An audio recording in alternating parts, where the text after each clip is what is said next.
आप चेक कर सकते हैं, नहीं तो आप आई बटन पे भी क्लिक करके वो वीडियो देख सकते हैं जहां पे हमने बैंक निफ्टी में 5 मिनट वाले चार्ट को यूज करते हुए कैसे ट्रेडिंग स्ट्रेटजी फॉर्म करना वो मैंने बताया। तो चलिए यहां पे हम देखते हैं निफ्टी के ऊपर।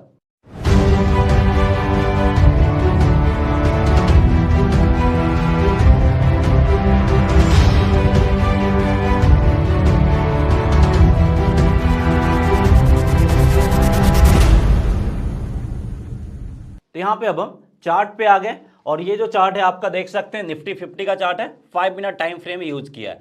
इसके बेसिस पे आप आसानी से क्या कर सकते हैं, इंट्राडे ट्रेडिंग स्ट्रेटजी फॉर्म कर सकते हैं। लेकिन जो मैं आपको ट्रेडिंग स्ट्रेटजी या टेक्निक बताने जा रहा हूं उसका इस्तेमाल आप चाहो तो स्विंग ट्रेडिंग में भी कर सकते हैं और पोजिशनल ट्रेडिंग में भी कर सकते हैं। लेकिन यहाँ पे आपको टाइम फ्रेम चेंज करना पड़ेगा। टाइम फ्रेम आपको 1 आवर, 4 आवर या फिर 1 डे करना पड़ेगा अगर आप इसके बेसिस पे क्या करते हैं, स्विंग ट्रेडिंग, पोजिशनल ट्रेडिंग करना चाहते हैं तो। लेकिन जो ट्रेडिंग सेटअप है, जो टेक्निक बताने जा रहा हूं वो टेक्निक आपको सेम यूज करना है, बस आपको टाइम फ्रेम में चेंजेस करने की जरूरत है। तो सबसे पहला पॉइंट, यहाँ पे कुछ कंसिडरेशन आपको करने की जरूरत होगी। तो सबसे पहला पॉइंट है कि हमें यहाँ पे क्या फाइंड करना होगा, हमें यहाँ पे एक क्रूशियल और स्ट्रॉन्ग सपोर्ट या फिर रेसिस्टेंस लेवल आइडेंटिफाई करने की जरूरत है। अब सपोर्ट रेजिस्टेंस लेवल आइडेंटिफाई करने के बाद हमें क्या मिलता है, हमें मार्केट में मोमेंटम आइडेंटिफाई करने में हेल्प मिलेगा। तो मार्केट में जब कभी भी हम मोमेंटम आइडेंटिफाई कर लेते हैं तो हमें ट्रेडिंग करना आसान हो जाते हैं। तो जब भी आप ट्रेडिंग सीखना चाहते हैं या फिर आप ट्रेडिंग एक्सपर्ट बनना चाहते हैं तो आपके लिए एक काम है कि आप मोमेंटम आइडेंटिफाई कीजिए, चाहे जिस भी तरीके से करना है आप मोमेंटम फाइंड करने की कोशिश कीजिए। उसके बाद आप डायरेक्शन आसानी से फाइंड कर लेंगे। लेकिन दिक्कत आती है मोमेंटम फाइंड करने में, और सपोर्ट रेजिस्टेंस लेवल हमें आसानी से मोमेंटम आइडेंटिफाई करने में हेल्प करता है। कैसे, ये कॉन्सेप्ट मैं बता देता हूं, फिर आगे यहां पे हम बढ़ते हैं। फॉर एग्जांपल ये जो लाइन हमारे लिए सपोर्ट के रूप में काम कर रहा है। अब प्राइस अगर इसके ऊपर है तो क्या होगा, ऊपर से नीचे आएगा और इस सपोर्ट लेवल को क्या होगा, रिस्पेक्ट करके प्राइस वापस यहां से ऊपर लौट सकता है या फिर इसको ब्रेक करके नीचे जाएगा। अब दोनों केस में क्या होगा, यहां से अगर रिवर्सल भी दिखाए तो बायर्स एक्टिव होंगे और यहां पे हमें मोमेंटम देखने को मिलेगा, और अगर इसको ब्रेक करके नीचे भी गया फिर भी मोमेंटम देखने को मिलेगा। मतलब यहां पे चाहे मार्केट का डायरेक्शन कुछ भी हो, ऊपर जाएगा तो हम बाई करके प्रॉफिट बना सकते हैं, नीचे आया तो हम सेल करके प्रॉफिट बना सकते हैं। यानी हम सही टाइम पे मोमेंटम के बेसिस पे एंट्री कर रहे हैं। वहीं अगर कोई लेवल रेजिस्टेंस के रूप में काम करे, यहां भी दो काम हो सकता है, रिवर्सल या फिर इसको ब्रेक करके ऊपर निकल सकता है। तो दोनों केस में हम बाई या फिर सेल करने को तैयार रहेंगे और इस तरीके से हम सपोर्ट रेजिस्टेंस लेवल के बेसिस पे प्रॉफिट बना सकते हैं। अब यहां पे हमें क्या आइडेंटिफाई करना, अब यहां पे हमें देखना है कि सपोर्ट रेजिस्टेंस लेवल हम कैसे फाइंड कर सकते हैं। तो सबसे पहला चीज है कि यहां पे आप जो प्रीवियस डे का हाईएस्ट पॉइंट है वो भी हमें काफी हेल्प करता है सपोर्ट या रेजिस्टेंस लेवल फाइंड करने में। तो प्रीवियस डे का हाई एंड लो के बेसिस पे आप सपोर्ट रेजिस्टेंस लेवल फाइंड कर सकते हैं। दूसरा पॉइंट है चार्ट पैटर्न, ये आपको नोट करके कहीं और लिख लेना है कि किस किस बेसिस पे हम सपोर्ट रेजिस्टेंस लेवल फाइंड कर सकते हैं। तीसरे की अगर हम बात करें तो ऑप्शन चेन, ऑप्शन चेन में भी जो ऑप्शंस बैरियर लेवल होता है उसके बेसिस पे भी हम सपोर्ट रेजिस्टेंस लेवल फाइंड कर सकते हैं। और फोर्थ होता है आपका इंडिकेटर्स, इंडिकेटर्स के बेसिस पे भी आप फाइंड कर सकते हैं। लेकिन इंडिकेटर्स के ऊपर अभी हम बात नहीं करेंगे, इंडिकेटर्स के ऊपर हम सेपरेट वीडियो में बात करेंगे जहां पे हम निफ्टी और बैंक निफ्टी को एक साथ कंबाइन करके देखेंगे कि इंडिकेटर्स की मदद से हम कैसे 5 मिनट वाले चार्ट में ट्रेडिंग पोजीशंस इनिशिएट कर सकते हैं। अब यहाँ पे हम स्ट्रेटजी के ऊपर बात करने जा रहे हैं, उससे पहले बता देना चाहता हूं कि स्ट्रेटजी सीखने में कहीं भी कुछ भी दिक्कत हो या फिर कंफ्यूजन हो तो आप हमें कमेंट सेक्शन में पूछ सकते हैं, वहां पे आपको प्रॉपर रिप्लाई किया जाएगा, या फिर आप हमें कांटेक्ट भी कर सकते हैं ईमेल आईडी या फिर व्हाट्सएप के जरिए भी आप हमसे कांटेक्ट कर सकते हैं ताकि आपको ये कॉन्सेप्ट क्लैरिटी के साथ समझ में आ जाए, यहाँ पे कोई कंफ्यूजन ना बचे। तो चलिए यहाँ पे हम एक एक करके इन चारों में से जो भी हमारे लिए सुटेबल बैठता है, अब जरूरी नहीं है कि चारों को एक साथ इस्तेमाल करना है, कभी हमें इसके बेसिस पे ट्रेड लेना होगा, कभी इसके बेसिस पे, कभी इसके बेसिस पे हमें ट्रेड लेने की जरूरत होगी। तो इन 3-4 में से जो भी हमारे लिए सुटेबल बैठेगा या फिर जो भी हमारे सामने विजिबल होगा उसके बेसिस पे हम ट्रेडिंग पोजीशंस इनिशिएट करेंगे। जैसे यहीं पे अगर हम बात कर ले 30 नवंबर की बात कर ले तो प्राइस आपका स्लाइटली गैप अप ओपन हुआ, उसके बाद कैंडल ऊपर गया और यहाँ पे हाई फॉर्म किया, फिर अगला कैंडल यहीं पे ओपन होकर नीचे जाने लग गया। अब जैसे ही अगला कैंडल नीचे जाने लग गया हम क्या देखें कि दोनों कैंडल आपका लगभग सेम लेवल करीब हाई बना रहा। अब यहाँ पे हमें मार्केट में एंट्री करने से पहले ऑप्शन चेन को भी देखना होगा कि ऑप्शंस बैरियर लेवल कौन कौन सा है। तो हमने यहाँ पे क्या देखा था कि 18,700 का जो लेवल था ये ऑप्शन चेन के बेसिस पे एक क्रूशियल लेवल था जो कि हमारे लिए रेसिस्टेंस के रूप में काम कर सकता था, यानी ये रेजिस्टेंस लेवल हमें पहले ही मिल गया था। अब इसके बाद इस हाईएस्ट पॉइंट के करीब अगर हम लाइन ड्रॉ करते हैं तो हमने क्या देखा कि यहाँ पे हमारे लिए क्या बैठा हुआ है, प्रीवियस डे का जो हाईएस्ट पॉइंट है वो भी यहाँ पे है, मतलब प्रीवियस डे का हाई भी हमारे लिए रेसिस्टेंस के रूप में काम करता हुआ दिख रहा है। अब यहाँ पे एक और चीज करना चाहेंगे, हम ऑप्शन चेन को भी देखना चाहेंगे। अगर आप यहाँ पे ऑप्शन चेन को देखो तो अभी भी आपका 18,700 आपका हर्डल और रेजिस्टेंस के रूप में काम कर रहा था। उस टाइम पे भी लगभग इसी तरीके से ये लेवल रेजिस्टेंस के रूप में काम करता हुआ हमारे लिए दिख रहा था। यहाँ पे हम वापस से चार्ट पे आ जाते हैं। अब यहाँ पे हमें ट्रेडिंग पोजीशंस कैसे इनिशिएट करना, हमने यहाँ पे दो फैक्टर के जरिए प्रीवियस डे का जो हाईएस्ट पॉइंट है और जो ऑप्शंस बैरियर लेवल है, जो ऑप्शन चेन के बेसिस पे लेवल हमने फाइंड किया उसके बेसिस पता चल गया कि यहाँ पे रेजिस्टेंस लेवल करीब प्राइस आ गया। अब हमें देखना है कि प्राइस इस रेजिस्टेंस लेवल को रिस्पेक्ट कर रहा है कि नहीं कर रहा। प्राइस जैसे यहाँ से जाने लग गया, अगला कैंडल वेट फॉर्म किया, फिर इस ग्रीन कैंडल के ओपन होते ही हमें कलर नहीं देखना, कुछ भी बने, हम यहाँ पे सेल साइड की तरफ जाएंगे और इस हाईएस्ट पॉइंट को एसएल रखेंगे।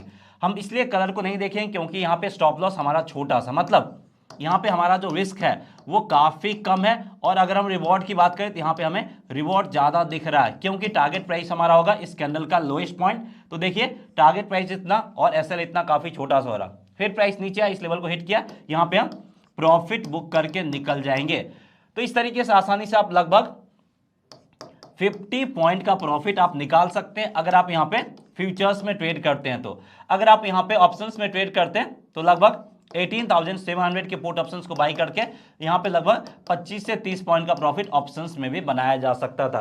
तो ऐसे ही आप इंट्राडे में ट्रेडिंग पोजीशंस इनिशिएट कर सकते हैं और यहाँ पे हमें ज्यादा देर वेट भी करना नहीं पड़ता, 30 से 40 मिनट पे हमें यहाँ पे अपना प्रॉफिट मिल जाता है। उसके बाद हम आगे देखते हैं कि इस स्ट्रैटेजी के बेसिस पे आगे हमें और ट्रेड मिला है या फिर नहीं मिला। अगर हम यहाँ पे देखें दिसंबर मंथ के स्टार्टिंग में प्राइस यहाँ पे क्या हुआ, स्लाइटली आपका गैप अप ओपन हुआ है। उसके बाद ये आपका कहां पहुंचा, गैप अप ओपन होके ये भी आपका जो यहाँ पे दूसरा कैंडल हाई बनाया है 18,900 करीब हाई बनाया है। और अगर हम ऑप्शन चेन को पहले से देखे रहते हैं तो हमें क्लियर कट आइडिया मिल जाता है कि ऑप्शन चेन में 18,900 क्रूशियल लेवल था जो कि हमारे लिए रेसिस्टेंस के रूप में काम करता हुआ दिख रहा था। मतलब वापस से एक बार फिर ऑप्शन चेन हमें रेसिस्टेंस लेवल आइडेंटिफाई करने में हेल्प किया। दूसरा फैक्टर क्या है, long tell at the top, यानी ये ग्रीन कैंडल आपका long tell at the top बना है। मतलब यहाँ पे हमें कैंडल्स ने भी ये जो रेजिस्टेंस लेवल है उसको आइडेंटिफाई करने में हेल्प किया। यानी यहाँ पे हम जितने फैक्टर को ऐड करते चलेंगे हमारे ट्रेड का एक्यूरेसी लेवल उतना इंक्रीज होता चलेगा। हमने प्रीवियस एग्जांपल में 2 फैक्टर को इंक्लूड किया था, यहाँ पे 2 फैक्टर ऑलरेडी आ गया है। तीसरे फैक्टर की अगर हम बात करें तो यहाँ पे देखिए ग्रीन कैंडल का हाई यहाँ पे, फिर एक और ग्रीन कैंडल का हाई यहाँ बना। जैसे ही 2 हाई बना है यहाँ पे हम इसको ज्वाइन करेंगे, उसके बाद ये लो बना है, फिर इससे ऊपर ये लो बना है, हम इसको ज्वाइन करते हुए सिमेट्रिकल ट्रायंगल पैटर्न का फॉर्मेशन करेंगे। यानी यहाँ पे हमें एक और फैक्टर मिल गया, ये मिल गया हमें चार्ट पैटर्न। यानी यहाँ पे हमें 3 फैक्टर बता रहा है कि आप ट्रेडिंग पोजीशंस इनिशिएट कर सकते हैं और इसके बेसिस पे भी ये लेवल है रेजिस्टेंस के रूप में। और अगर इसको ब्रेक करके ऊपर निकलता तो यहाँ पे हम बाई साइड की तरफ जाते और इसको ब्रेक करके नीचे जाता तो हम सेल साइड की तरफ जाते। अब इसको थोड़ा सा क्लियर कर लेते हैं। अब यहाँ पे फाइनली हमें प्राइस नीचे साइड की तरफ जाता हुआ दिखा और काफी हद तक हम डायरेक्शन भी गेस कर सकते हैं क्योंकि हमें रेजिस्टेंस लेवल का आइडिया पहले से था और ऑप्शन चेन और कैंडल्स हमें मार्केट के डायरेक्शन के बारे में क्लियर कट इंडिकेशंस दे रहा था। अब प्राइस जैसे ही नीचे आया इस लेवल के आसपास लगभग हम 18,840 करीब हम यहाँ पे सेल साइड की तरफ ट्रेडिंग पोजीशंस इनिशिएट करते। 18,800 पहला और 18,750 हमारा दूसरा टारगेट प्राइस होता और प्राइस आपका नीचे आया 18,750 नहीं 18,780 करीब आया है। और उसके बाद प्राइस जैसे ही ऊपर जाने लग गया हम प्रॉफिट बुक करके निकल सकते हैं। यानी यहाँ पे भी हम एनी हाउ 50 पॉइंट का प्रॉफिट निकाल सकते थे फ्यूचर्स में। और ऑप्शंस में भी अगर हम 18,900 slightly in the money put options को बाय करते तो यहाँ पे भी 25 पॉइंट का प्रॉफिट मिल जाता। हमें प्रॉफिट थोड़ा सा कम मिल रहा है लेकिन हम प्रॉफिट बना पा रहे हैं जब मार्केट में ज्यादा मोमेंटम नहीं है। मार्केट यहाँ पे आपका लगभग 150 पॉइंट के करीब मूवमेंट दिखा रहा है और इस 150 पॉइंट के मूव से हम 50 पॉइंट निकाल रहे हैं तो सफिशिएंट अमाउंट ऑफ प्रॉफिट माना जाएगा। तो ऐसे ही आपको मल्टीपल फैक्टर जो मैंने आपको बताया उसके जरिए सपोर्ट रेजिस्टेंस लेवल आइडेंटिफाई करना, फिर वहां पे हमें ट्रेडिंग अपॉर्चुनिटी फाइंड करने की जरूरत है, चाहे चार्ट पैटर्न हो, कैंडल्स हो, या फिर ऑप्शन चेन हो, या फिर कुछ और हो। उसके बाद यहां पे हम और आगे बढ़ते हैं। अब देखिए 2 दिसंबर को क्या हुआ, प्राइस हमारा जबरदस्त गैप डाउन लिया और पहला कैंडल ने आपका ये हाई बनाया। जब ये हाई बनाया तो हमने क्या देखा कि प्रीवियस डे का जो लोएस्ट पॉइंट है वो भी हमारा इसी लेवल के करीब है, मतलब प्रीवियस डे का जो लो है वो हमारे लिए वापस से क्या काम कर रहा है, रेसिस्टेंस के रूप में काम करता हुआ दिख रहा। मतलब प्रीवियस डे का जो हाई एंड लो फैक्टर है वो हमें यहाँ पे एक रेसिस्टेंस लेवल दे दिया। अब हमें यहाँ पे कंफर्मेशन चाहिए कि इस रेजिस्टेंस लेवल को रिस्पेक्ट कर रहे हैं नहीं कर रहे हैं। यहाँ पे हमें क्या चाहिए, सेलिंग मोमेंटम चाहिए। ये रेड कैंडल बना जहां पे हमें सेलर्स में स्ट्रेंथ दिखा, तो लगभग इस लेवल के आसपास यानी 18,720 करीब हम यहाँ पे सेल साइड की तरफ जाएंगे। ये जो लेवल है 18,780 के आसपास हमारा यहाँ पे एसएल बनेगा। यहाँ पे एसएल थोड़ा सा बिग बन रहा है 60 पॉइंट का, लेकिन अगर हम टारगेट की भी बात करें तो 18,650 हमारा क्या बनेगा, फर्स्ट टारगेट प्राइस बनेगा, जो कि लगभग आपका 70 पॉइंट के करीब है। तो यहाँ पे रिस्क थोड़ा सा इंक्रीज हो रहा। तो अब यहाँ पे कौन लोग ट्रेड कर सकते हैं, देखिए हमेशा आपको सेफ ट्रेड निफ्टी में नहीं बनेगा, कभी कभी यहाँ पे आपको रिस्क लेना पड़ेगा। तो ये ट्रेड है जो सिर्फ और सिर्फ रिस्की ट्रेडर है उनके लिए ट्रेड सेटअप बन रहा है। अब ये रिस्की ट्रेडर के लिए ट्रेड सेटअप क्यों बन रहा है, क्योंकि देखिए यहाँ पे हम 70 पॉइंट के टारगेट के लिए जा रहे हैं और लगभग यहाँ पे जो हम रिस्क ले रहे हैं वो 60 पॉइंट का हम रिस्क ले रहे हैं। तो 70 पॉइंट के प्रॉफिट के लिए 60 पॉइंट का रिस्क लेने को अगर आप तैयार है तो ये ट्रेड ले सकते हैं, नहीं तैयार है तो ये ट्रेड अवॉइड कर सकते हैं, डेली आपको ट्रेड लेने की जरूरत नहीं है। तो ऐसे आप रिस्क रिवॉर्ड देख के कैलकुलेट कर सकते हैं कि ये ट्रेड हमारे लिए सुटेबल है या फिर नहीं है। उसके बाद यहाँ पे हम और एग्जाम्पल देखना चाहेंगे। अब यहाँ पे 5 दिसंबर की अगर हम बात कर ले तो यहाँ पे अगर हम देखें तो प्रीवियस डे का जो क्लोजिंग है वो कहाँ पे हमें देखने को मिला, 18,700 के करीब। उसके बाद अगर हम ऑप्शन चेन की बात करें तो ऑप्शन चेन हमें उस टाइम पे क्या बता रहा था, हमें ऑप्शन चेन उस टाइम पे बता रहा था कि 18,700 का जो लेवल है वो हमारे लिए सपोर्ट के रूप में काम करता हुआ दिख रहा है। ये आपका इमीडिएट सपोर्ट लेवल है जिसके ब्रेक होने के भी चांसेस थे।